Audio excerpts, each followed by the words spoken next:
I would now like to introduce our second speaker, Erin Langley.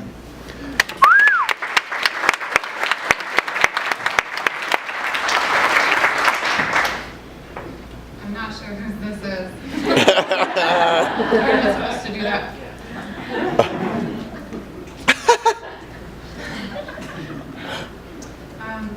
Just thank you, everyone, faculty and administration, students, just everyone. We all did this together. We couldn't have done it without each other, so thank you. Now, let's talk about death. We are all going to die. Death is my most intimate companion. This is the only way in which my love life has been truly successful. What began as an arranged marriage has blossomed into a beautiful and thrilling relationship that I've only grown more certain will see me through to my very last breath. Death helps me lighten things up and puts things into perspective, which is why I can stand up here today.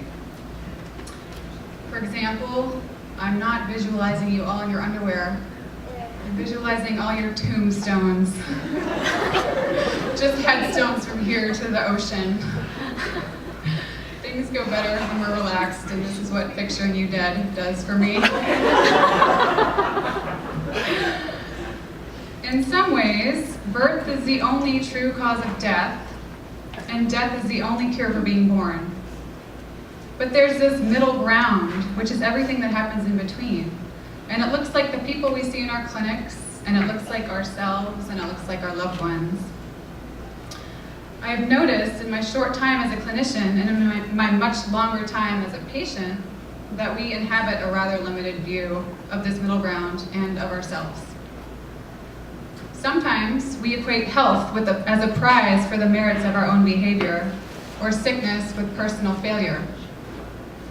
Sometimes we are so invested in finding meaning in pain that we can't just let a cough be a cough. Sometimes we insult people by making their disease into a metaphor for some hypothetical, unresolved issue. I want to talk about these things because I see them happen over and over in the clinic, and in myself, and in the people around me. I've seen people break down and cry when I tell them being sick isn't their fault. I myself have broken down and cried looking for reasons why I've had so many health issues. And by the way, I'm living proof that thinness is not a proxy for health. If there were a famine, I would be the first to die. We're not just inedible meat compartments. We would all die quite suddenly if the room was filled with CO2 instead of mostly nitrogen, or if the temperature went up or down by just 100 degrees, or if the atmospheric pressure changed by just a little. But if we're in an ideal environment, and maybe for you it's the beach and for me it's a forest, we flourish in ways that we do nowhere else. We experience health. And this is how Chinese medicine sees the world too, as holistic.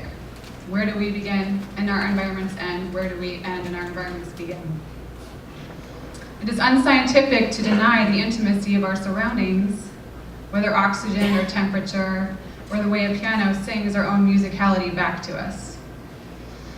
Why do we create this imaginary point at which we cease to exist and become something other?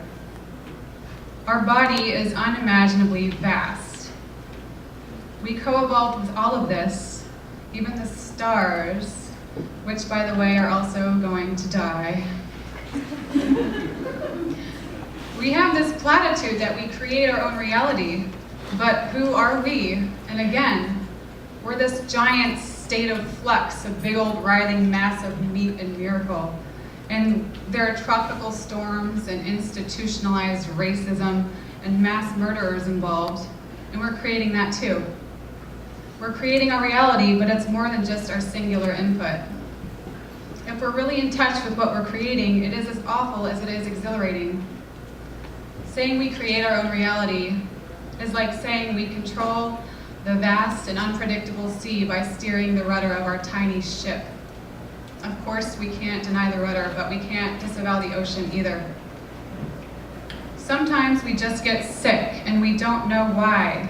It is okay to stop looking for a reason. We can dig for meaning, and at a certain point, it is the digging for meaning that becomes the pathology. I don't know is hard, and it is honest. Understanding causality can be like unraveling the wind, invisible and indivisible. So I'm here to tell you today that illness is not your fault. It is no one's fault. If you are healthy, you have not won. If you are sick, you have not failed. To take credit for our health or to take blame for it is at a certain point absurd, like giving a prize to a single cell when the body performs well, or blaming the same cell when we get cancer. We also do this thing where we make illness into metaphors. For example, if you had a kidney stone, someone might ask, what are you holding on to so tightly? What beliefs are obstructing you? What isn't going with the flow? And by the way, I dare you to ask this of someone who's passing a kidney stone. I think we should video that. At best, these questions acknowledge a fuller range of factors that lead to or away from health. At worst, they are accusations. You got a kidney stone because you're not going with the flow. And if you come to this conclusion, you're in trouble. Did you see what I did there, Dennis? You either got it or you didn't. And take the question, how's your diet? Which is a great question, obviously, but I want to look at why we're asking it. Just think about when we see people in the news who make it to 106 years old, and the news anchor asks, what's your secret? And the answer is inevitably something like bacon and cigars. Right. 1,000 people can have a terrible diet, and maybe just one or two of them get cancer. On the other hand, a person with a terrific diet who hears this question might start looking at her lifestyle in terms of infractions. She might blame herself for having cancer because she drank a beer last Wednesday. We assume that if we understand the mental, emotional, and dietary causes for disease and just stop doing those things, we'll be well, we'll be absolved. And sometimes this is the case, but very often it is not. Health is not a binary to begin with, healthy or not healthy. Health can look proud as a personal trainer, or it can look like a woman who's about to die from cancer, like our friend, teacher, and colleague Suzanne Friedman. In the days leading up to her death, we can say with certainty that though cancer had consumed her body, she was completely healed. She was so lucid and so alive in her last hours that she told us she was giving us her death as a gift. She told us to study it and to learn from it. Thank you, Suzanne. Suzanne checked all the metaphors. She knew all the right herbs, all the cutting-edge Western drugs and therapies. She ate whole foods, exercised every day, didn't drink or smoke. She had a positive outlook on life, a wonderfully supportive spouse and community, all the best doctors, and she did all this in a relaxed and undogmatic manner, her signature hilarity always intact. At a certain point, people may encounter this unspoken implication that if we fail to defeat an illness, it must be from a weak will or a wish to be sick or even a desire to die. Because in this storyline, which sees illness as a failure of our own efforts, or maybe even of our own creation, we might conclude that sick people are asking for it in some way. But I'm saying that people with all manner of health concerns, and that includes all of us, are expressions of normalcy given the state of our larger body. We are responding naturally to what we are creating. We can't blame GMOs or corporations or pollution because we are these things too.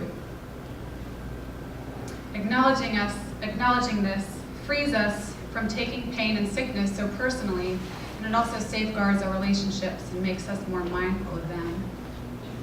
It's ridiculous to think it's just about us, the inedible meat compartment, that eons of forgetfulness, war, famine, poverty, pollution, oppression, colonization are all happening right now in the continuous process of our body, and we think there's something wrong with us if we get sick or feel sad. When we do not feel sad is perhaps when we are the sickest. And I'll say it again, we can't blame a person on Wall Street any more than we can blame a person in a hospital bed. But when we are aware of the ocean, and when we are aware of our own mortality, we are living a life that is already healed no matter how we find ourselves. In happiness or despair, in sickness or in health. This invokes enormous inspiration. It also involves a lot of I don't know, a lot of tolerating discomfort and embracing ambiguity, a lot of relinquishing dogma and forsaking the need for self-improvement. We have already arrived. Right now, 1,000 stars are being born. The scent of flowers rides the wind. 1 million new mothers are nursing their babies. A man is speaking on behalf of those with less power. Students who have worked so hard are graduating all over the country. On every continent, we smile. We do not need to take happiness and health so personally either, but simply share in it when it arises. My wish for all of us today is that we live a life that is already healed, that we recognize our terminal diagnosis without literally receiving one, that we see ourselves in the ocean so that our deeply natural self-centeredness assumes value. Our self includes all of life.